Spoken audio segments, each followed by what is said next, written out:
Hello, BookTube. This is Aaron from Aaron Read a Book or Aaron Read a Book. I've got a Friday reads. I haven't done one in a couple of weeks, so I'm just going to go through some of the books I've bought and read and what I'm reading now, as usual. I've not, I have bought one physical book, but it hasn't arrived yet, and that was based on some of the comments from my science fiction books for people who don't like science fiction video that I did on Monday. Uh, I've loved the feedback on that video because I've had loads of comments from people who've never commented before, which is great, and people recommending me stuff as well, which is also good. So I've got one book on the way that I ordered based on that. I have been buying some 99p Kindle books though, which I am want to do. I saw Criminoli going through his Kindle books, and he had like 1,899p Kindle books unread. So that's made me feel a bit better about myself. But I've got a lot as well. I need to do a count. But these are some that I did buy and I probably will read. So that's what I tell myself anyway. The first one is called Wilding: The Return of Nature to a British Farm. And I really liked the sound of this because I really enjoyed a book called Meadowland last year. I think I read it, which was about rewilding a hay meadow. And it's just a day in the life of a hay meadow, Meadowland, and it's brilliantly done and very relaxing and nice. But this is about an experiment in West Sussex, where they use free roaming grazing animals to rewild this area. So it sounds interesting. And the woman's name's Isabella Tree, so she must know about nature. Right, what's next? I'm going to be clicking on my computer to look at to look at the descriptions because my memory's like a sieve. I got Dark Matter by Blake Crouch. I've never read any Blake Crouch, and I know there's some fans on BookTube. I know Gareth's a big fan. I don't know if this is the one that he really loves. I know there's one that he really likes, but this has just been made into a TV series on Apple. I have no idea what it's about. I just saw it and clicked it. So let's read the description. Are you happy in your life? Those are the last words Jason Dessen hears before the masked abductor knocks him unconscious. But he wakes to find himself strapped to a gurney surrounded by strangers in hazmat suits. Before the man he's never met smiles down and says, "Welcome back." Blah, blah, blah. Oh, so he wakes up and he's like in a new life that's not his own. Interesting. That sounds cool. And the TV series has Jennifer Connelly in it, so I definitely need to watch that. Next up, we've got one that I've seen recommended a lot on BookTube, especially by Sarah from Your True Shelf, and that's Brotherless Night. I'm not even going to try and pronounce the author's name because it will just be embarrassing for me. But yeah, this is one of the women's prize ones. So it's about it's set in the Sri Lankan Civil War. It sounds really interesting. About her four brothers getting swept up into the Civil War. But that looks really good, and that I was delighted to see that for 99p because normally prize books are ramped up in price, but it's gone back to normal price now. This next one is another one I've seen nominated for awards, but I don't think it won anything in the end. And it's I Who Have Never Known Men by Jacqueline Hartman, and this is about 39 women kept underground in a cage in isolation. And I've seen some great reviews of this, but I've stopped watching them. I saw Criminoli really loved it, but I've stopped watching them now because I want to read it, and don't want to know much about it because everyone says that don't read too much about it. So this one sounds sort of fascinating, and it sounds kind of It's post-apocalyptic, so it's kind of sci-fi. Oh, it's Book Prize longlisted. Oh no, it wasn't. It was longlisted for something. I can't remember what. I don't care about prizes anyway, apart from the Hugo and Nebula. Yeah, I think that's all of my new ones. Yeah, that's all my new ones. So I'll show you the new physical book I get next week. What have I been reading? I've read a book for Horror Mayhem, and that was The Fog by James Herbert. I really had quite a good time with this one. It's kind of like a mixture between Slugs by Sean Hudson and like Day of the Triffids. It's got some classic science fiction, disaster science fiction elements to it. It feels very John Wyndham in general, but it also has the ridiculousness of Slugs, but not quite as ridiculous, because being attacked by fog is less funny than being attacked by slugs. But basically, the premise of this is that there's a big earthquake in a Wiltshire village, and the earth opens up, and our main character falls down into it with a little girl, and there's a strange fog in the crack in the earth. That they are both rescued but unconscious, and then we jump into loads of little short stories, so of different people and how they're affected by the fog. And I love these. Some of them are really funny, and kind like every like 1970s or whatever classic horror seems to have a lot of sort of naughty jokes and things in, or not necessarily jokes, but the kind of things that teenagers would find amusing, and I find amusing, to be honest. There's lots of people kind of getting their comeuppance, so there's like people who have been wronged at work and stuff, and then they get affected by the fog and then take horrible revenge. So there's great fun in that, and then you do every now and then revisit the main character, the main story, but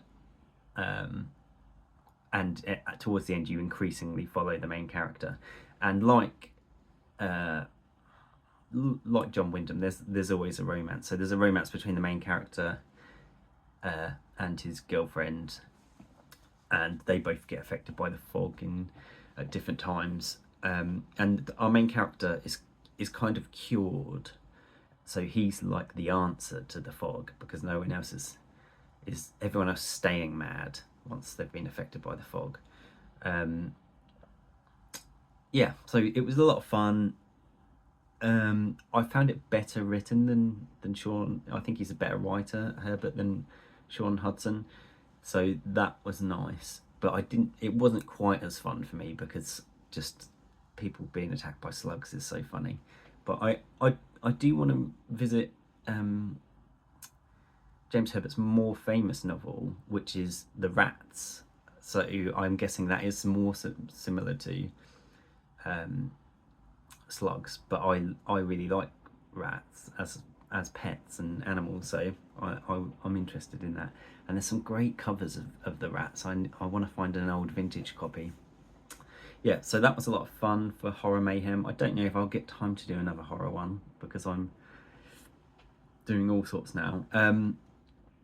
The second book I read was The Thursday Murder Club by Richard Osman, and I listened to this on audio actually, and I've been flying through audiobooks at the moment, which is mad to me, because like 6 months ago I couldn't read them or listen to them, but I'm doing a 5k a day May challenge as well, so I'm having less time actually reading, but I'm running every day, so I'm getting a lot of audiobook time in.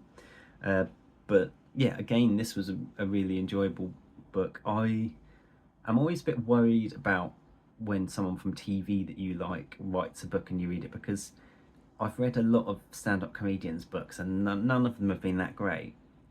Like, they've been nice, but they're not natural authors.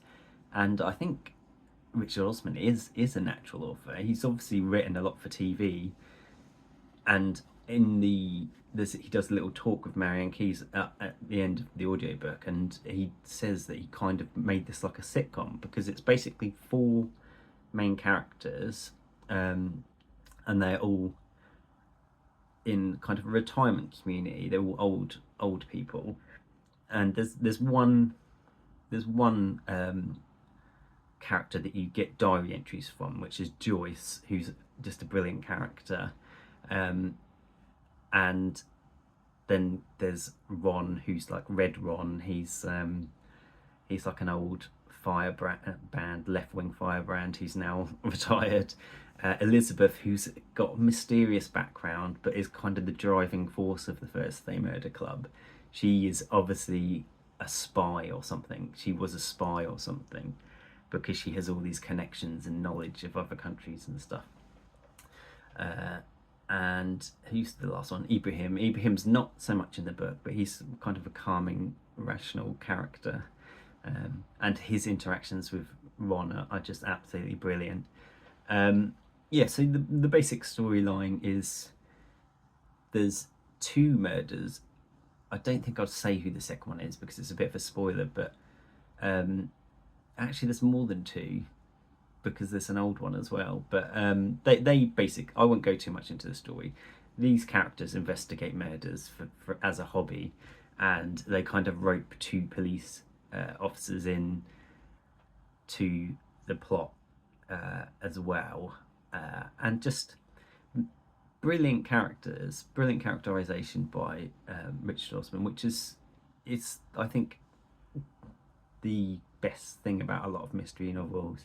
He's obviously a big fan of Miss Marple, and like Miss Marple, he doesn't treat these old people sort of patronisingly. He's not like, oh, they're too old to do this, we're too old to do this. He uses their strengths, and he talks about this a lot in the interview after, if you get the audiobook. He basically says, like, these old people, they're the same as a 30-year-old, but they've just got a lot more experience and a lot more knowledge, so they've got a lot of strengths to investigate. He also talks about how he didn't want to make it a comedy, but it is just really funny. He's just a funny man, so he couldn't help it.